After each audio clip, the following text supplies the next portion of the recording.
Let's get ready to rumble! Let's get ready to rumble! Round 3. Ozien just keeps coming back for more. And that's okay, because that's how flat earthers are made. Let's see what he has to say this time. All right, I'm Ozien, and I'm here today to talk about the evidence for a curved Earth. And I am going to do a screen share also right here. And it is of drone footage. I'm going to be using drone footage to demonstrate how this footage is evidence for a curved Earth and against a flat Earth, and how you can see curve at an altitude as low as 150 feet above sea level. And that dude who jumped out of a perfectly good balloon, what's his name? Felix Baumgartner. He would have been about 2 millimeters above the surface of this globe. That's his edge of space jump.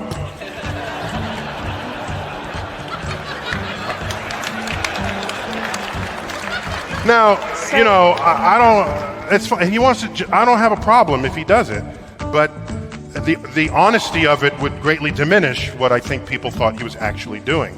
And not only that, they made sure to photograph him standing there with a really wide-angle lens, which curves horizontal lines. So in the photo, you see this curvature of Earth's surface, and he said, "Wow, he's in space. Look at that." No, he's not. At that height, you don't see the curvature of the Earth if you are 2 millimeters above this beach ball. You just don't. That stuff is flat. I'm not arguing for horizon curve, but for curved bodies of water. Okay, Neil Tyson was talking about curvature across the x-axis, not the z-axis. But if the Earth is a ball, shouldn't there be equal amounts of curvature going in both directions? Behold, the toilet roll Earth theory! So check this out. I got this drone footage of a ship that's a few thousand feet away. As the drone ascends, the ship appears to get narrower and taller. This is because the surface of the Earth curves away from the drone as it ascends. If the Earth were flat, then the ship would appear to get shorter and narrower as it ascends. But it doesn't. It gets narrower and taller, as you can see in the footage. Why? Because the Earth is curved. Let me explain. On a flat surface, if you have a side view of a ship and the ship and the observer at the sea level, the side view will always have the same ratio of angular size and height and width, no matter how far away you are from the ship.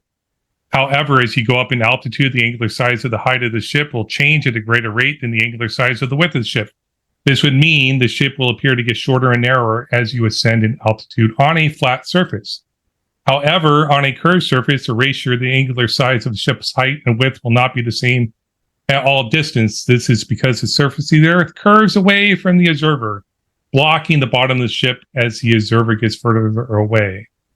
Okay, so he is directly claiming that the bottom of the boat is getting blocked by the curvature of the Earth, even though you can see the horizon in back of the boat. This is because the surface of the Earth curves away from the observer, blocking the bottom of the ship as the observer gets further away. As a result, the ship will appear to get shorter as the observer gets further away. But in the image you're seeing, you're actually going up in altitude, up to 150 feet with my drone. And as you can see, the ship is getting taller, and it's actually not changing very much in width. It changed very little. His primary observation here is when the drone is closer to the surface of the water, you see less of the boat. But when the drone rises up higher, then you see more of the boat. I'm not disagreeing with that observation.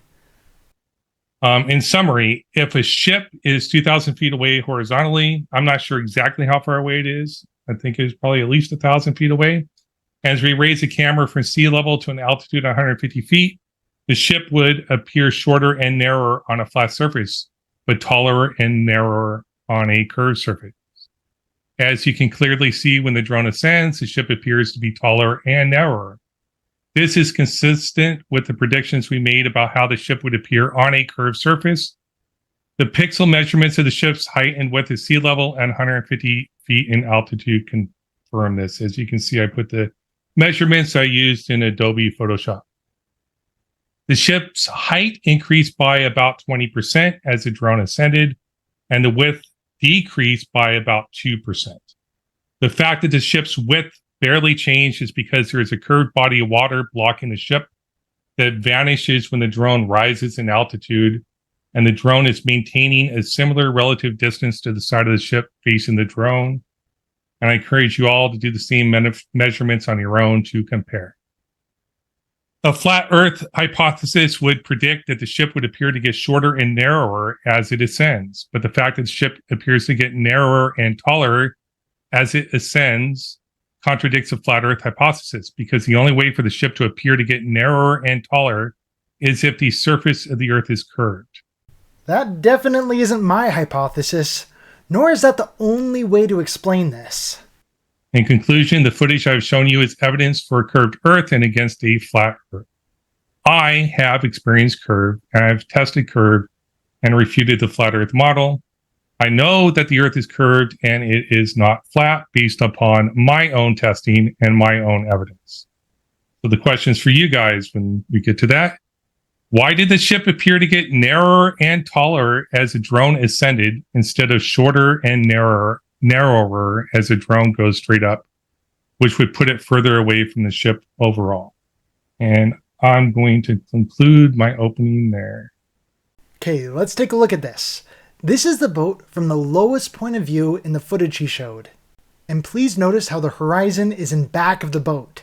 Now I'm playing the footage so you can see that I'm not making that up. And here's the picture from the higher perspective. That is significant. Now let's draw this out according to his understanding. Okay, here's our drone and here's our boat. And here's our line of sight. Do you see the problem here?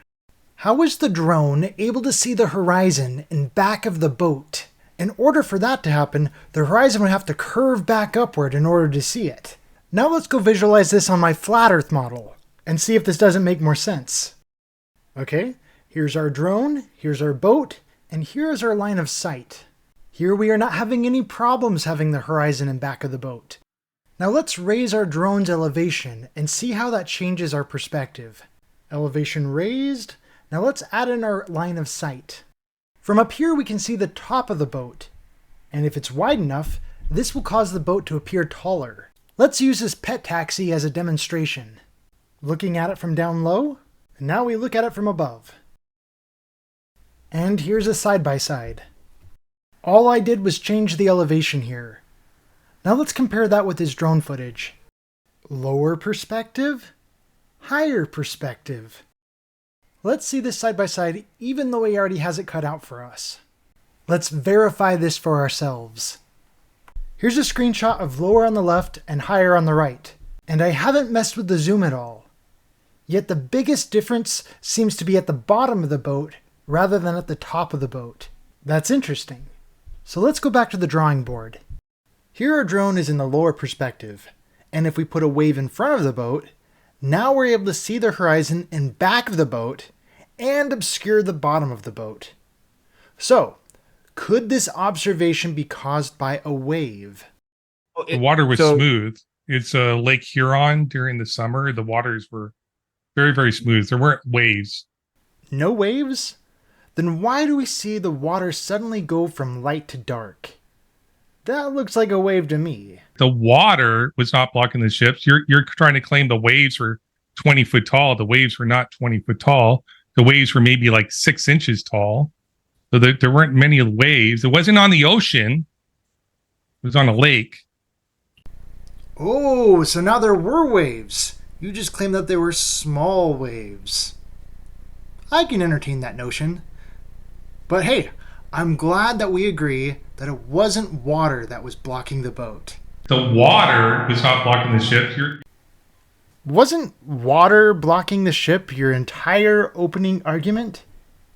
Anyway, let's assume you're right and that those waves were only 6 inches tall.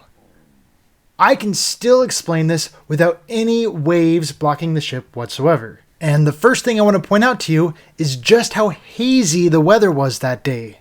All of that humidity is going to affect the way you see things out in the distance. As flat earthers, when we go out and do a laser experiment, testing the z-axis curvature that you're talking about here, We have learned that we need to do it in the dead of winter in the middle of the night, when the atmosphere is really, really dry, because that's when there's the least amount of refraction in the air. Here's a shout out to the YouTube channel Sky Free for this refraction experiment I want to show you. Here we have some water in a container, and we're going to observe how refraction affects our view of objects on the other side of the container. We place the center of the camera lens about ½ an inch above the base of the container.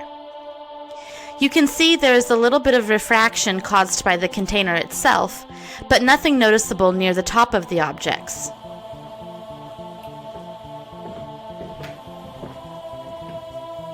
Now we'll pour in the water. It doesn't look very different yet. We can describe the refraction as minimal at this point. Now I've skipped ahead to where she's added some sugar to the water, creating a density gradient, allowing the light to get bent downward towards the greater density. And please notice how the bottom of our objects appears to be obscured by the table, even though the table is completely flat.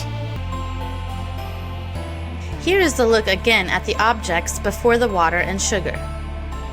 And now after. As you can see, there is still some downward displacement of the objects from their actual position.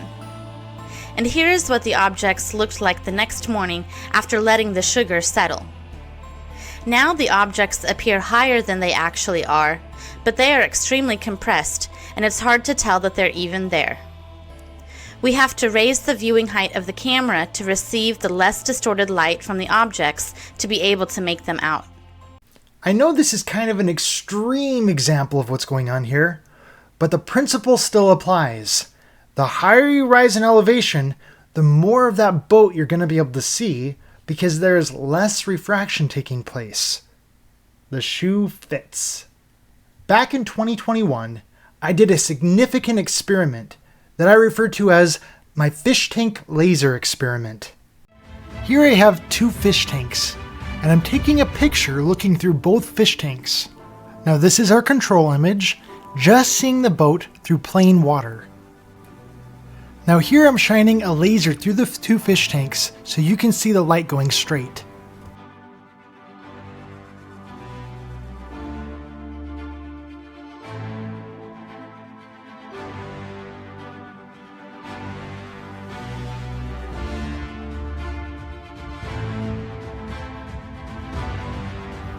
Next, I added a bunch of sugar to the water to create a gradient.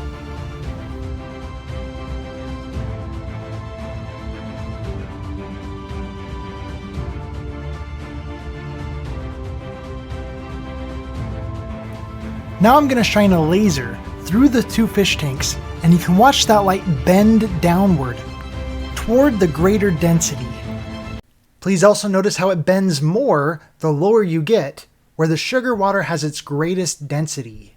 I also added some washcloths to the bottom of the tanks to help absorb the light and keep it from bouncing back up. Now let me show you what the boat looks like when the light gets refracted downward. Here our camera is in the exact same location as our control image, and now we are looking through a density gradient. Now here's a side-by-side to compare with our control image.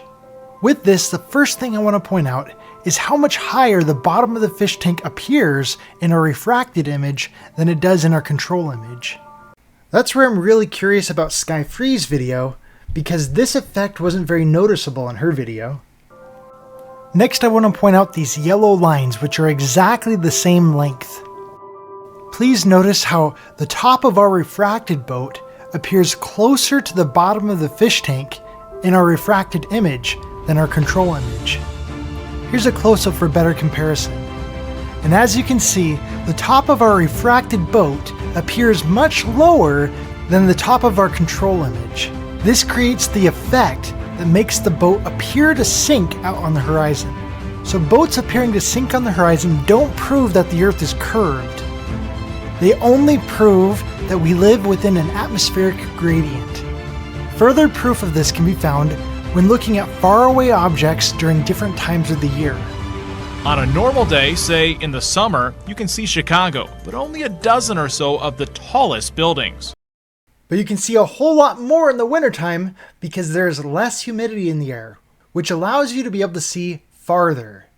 If the Earth were a globe, less refraction would limit your range of view, not extend it. This not only perfectly explains the boat observation, but this is also very significant proof that the Earth is flat. Thank you all for watching. This video is brought to you by the Flat Earth Institute of Science. With a special thank you to Modern Day Debates, where Ozien originally made his opening argument, and I've got a whole series further documenting these fish tank laser experiments and the way the atmosphere affects our view of things out in the distance, further substantiating this proof. Feel free to check those out.